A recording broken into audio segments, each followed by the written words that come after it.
Welcome back from that short break. Today is the 7th, Friday, the first one of February, and we are in the month of love. That is why the red had to come out. My name is Brunji. You didn't warn me. You don't know. I think for you, you're keeping yours for the other day. So, Mwami Simba, what are you going to wear? Kulunakuli?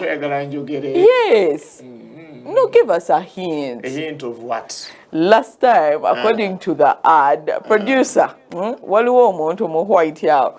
You are wearing your white. I didn't prepare for that one. I You just didn't? slipped on anything that was available.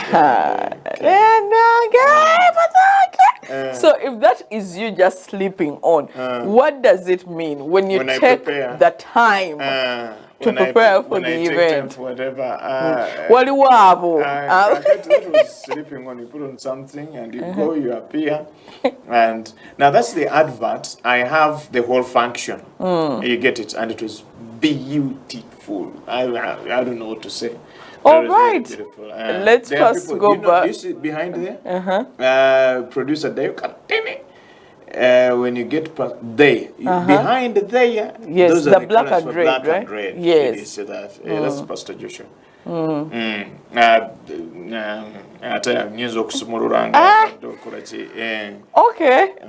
So at the end of the show, tugenda kuba tubyogerako twongera okubajjukizako eddina egenda okubeerawo y'abafumbo bokka olwokutaano olujja naye for now let's go to DRC. I do not know why on this show it has been set in stone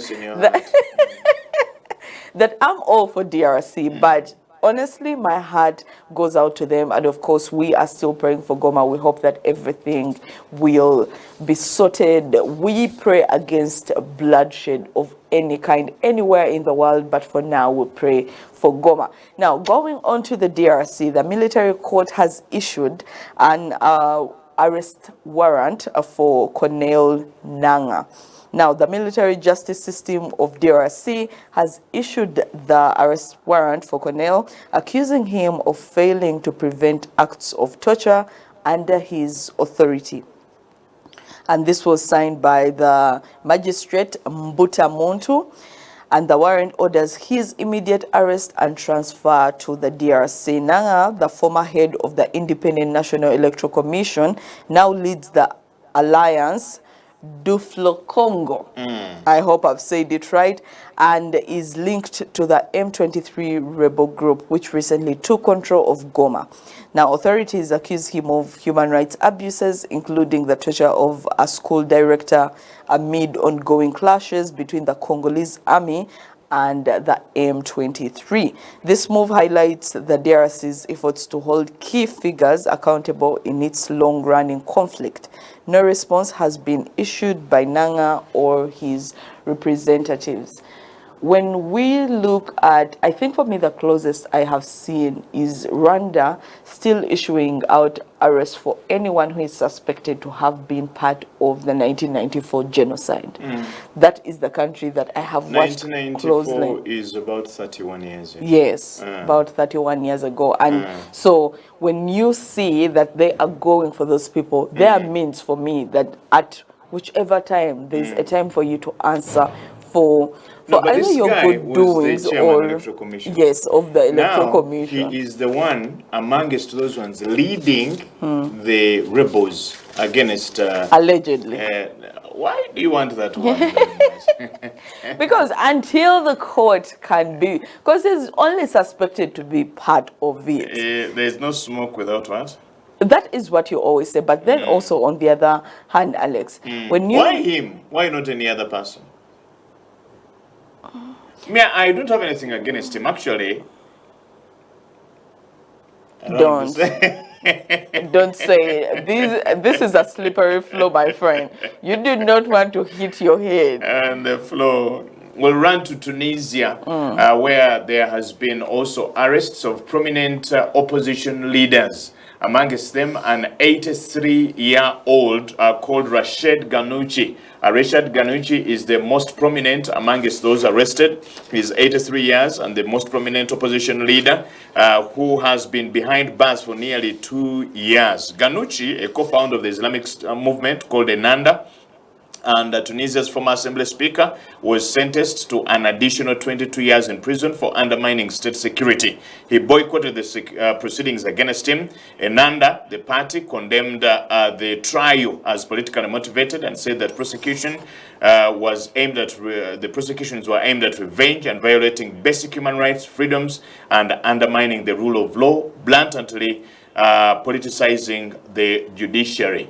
There's a story making rounds here in Uganda of President Museveni firing the Deputy Chief Justice or replacing him or making, what do they call them, reshuffles in the judiciary. And, this comes at a bad time when the Supreme Court decided against what the military court really were interested in, yes. trying of civilians in a military court. Yeah, now, and earlier this week we mentioned something about that. Now, a lot of people are interpreting it and saying, President Museveni is revenging because the judiciary went against his wishes. What do you think?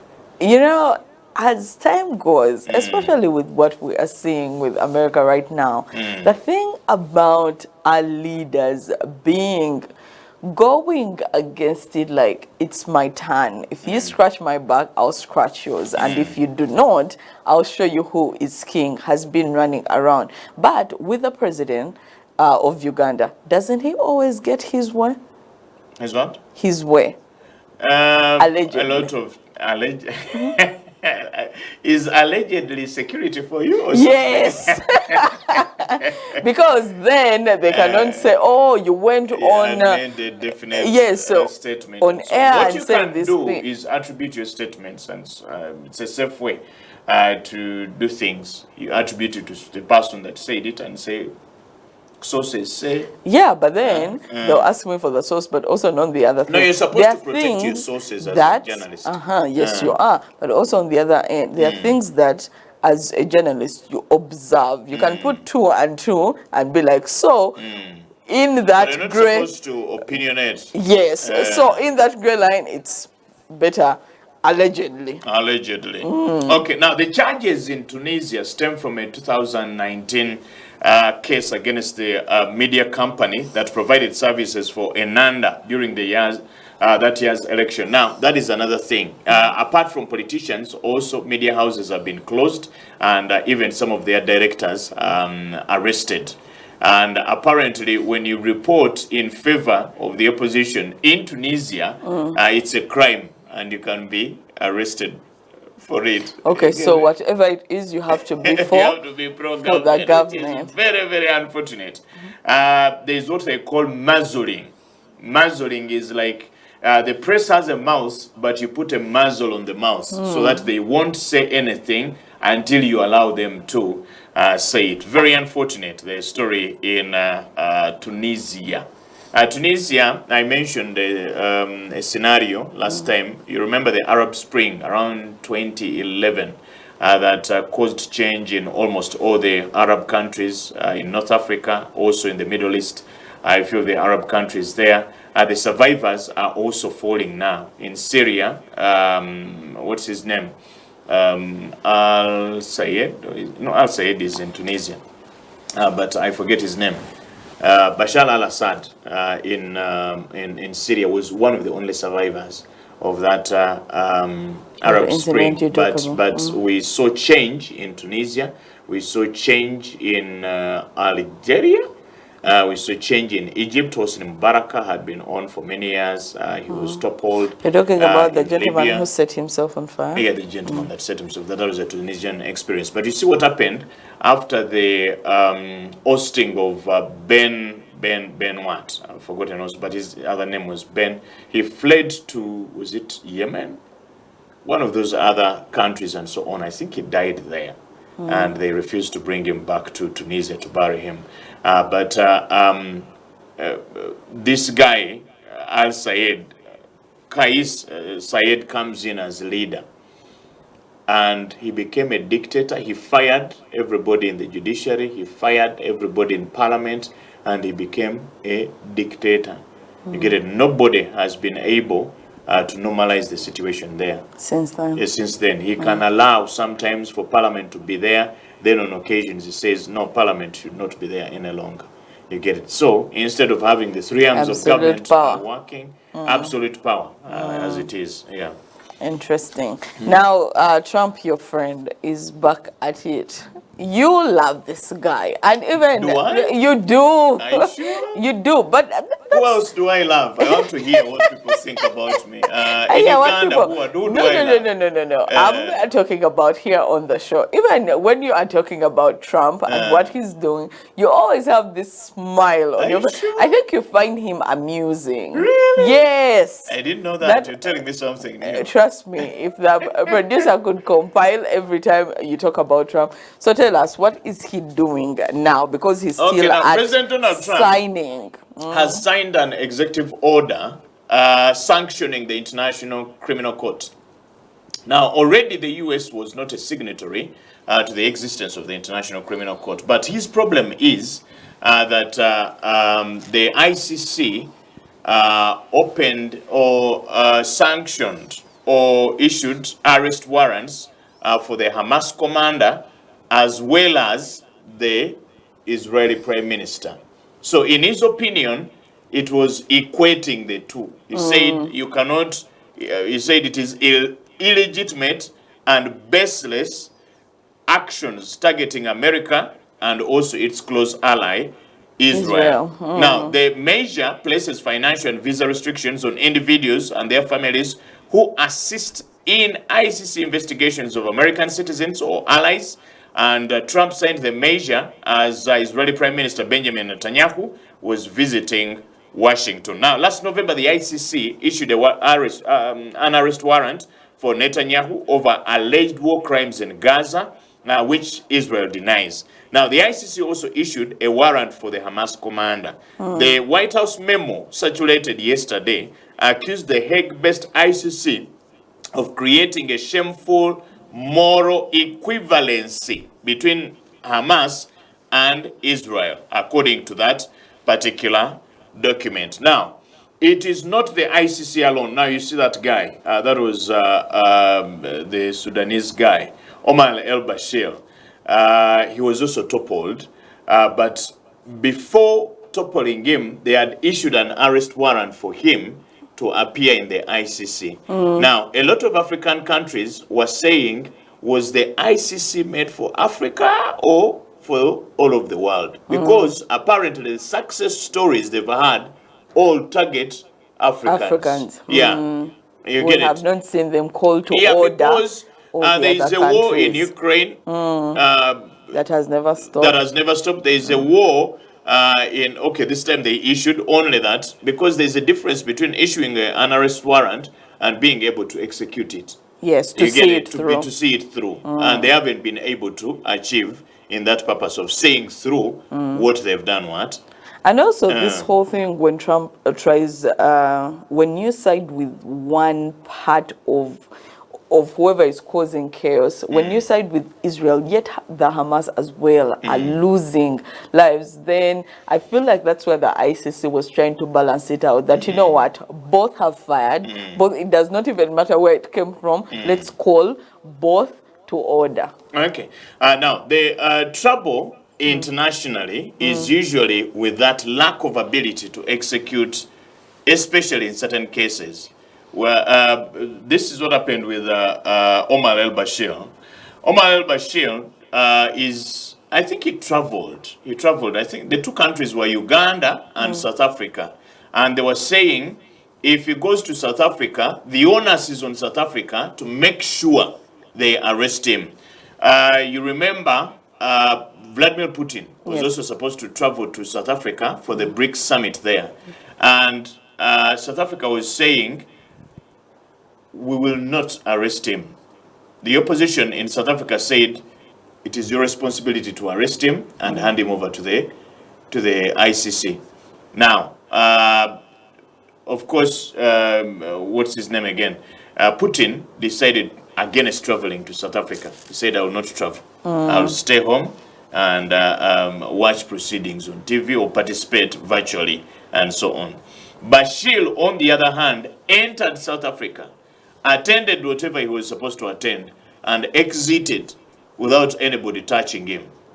You get it? So that is the question there that they have. I think that was the particular summit that he attended. He attended it and was able to go back to his country without South Africa being able. So they, where is the real power in the ICC is the question a lot of people ask. If you issue a warrant of arrest or an arrest warrant and it cannot be executed, you don't have the force or the ability or the means to arrest. Everybody that has gone to the ICC, except a few rebels like Dominic Ongwen here in Uganda, he was part of the LRA. He was arrested somewhere, then taken to the ICC. But people like Uhuru Kenyatta, people like who is the president now in Kenya, William Ruto, because they have also been taken to the ICC before, but they voluntarily went. Yes, they said we will go to show you that we are innocent. Yeah. You get it. One of them left the presidency to the other, went and attended, then this one came back, the other one also went. Just as a sign that, you know what, we respect your court and we are innocent in this case. I wonder if they were guilty, they would have gone. Huh? I wonder if they were guilty, they would have gone. Of course, it's always a show of faith, but that's him, I think, after going to the ICC at the time. Okay, so now and then we see a crackdown when it comes to these same things that we put to be able to protect humankind. We are the ones cracking them down and we cannot even follow them anymore. Kali, ngatuva wano. The agape love. Nice. Next Friday is the D-Day for the marriage dinner. Somebody has just sent me a message and saying, is there still room? Yes, there's still a little bit of room for you. We are almost, I think, at 100 couples. I mentioned that we need 125. Beyond that, we'll be rejecting your money with in good faith. So do it as fast as you can so that we can be able to be together on the day. Okay. As we go for this weekend, twagala basingo mutulowoozeeko kubanga naffe. Somebody has also sent a message and saying, is there Ruth and Boaz? Ruth and Boaz won't happen this time, and it's a I don't know. It's just not happening. Okay, it's just not happening. But think about it. Yeah, think about it. Perhaps in future, like later in the year, but not now. Currently, let's focus. Let's focus. Let's focus. Agape Love marriage dinner coming Friday 14th, and then the Agape Love mass wedding on the 28th